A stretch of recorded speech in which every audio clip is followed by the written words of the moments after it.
Welcome everyone. Today we are going to explore how you can easily change the background on your Windows 11 computer.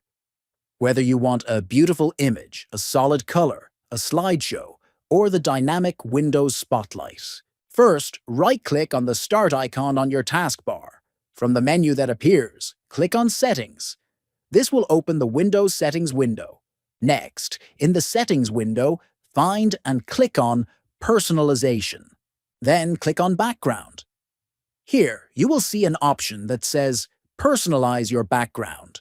Click on the menu next to it, and you will notice 4 different choices: Picture, Solid Color, Slideshow, and Windows Spotlight.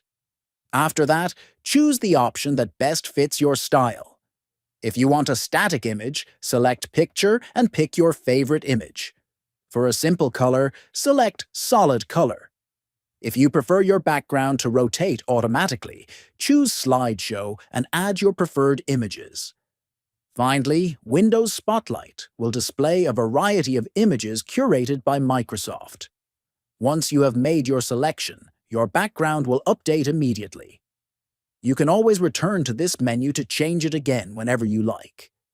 If you found this guide helpful, make sure to subscribe to the channel, like the video, and share it with your friends.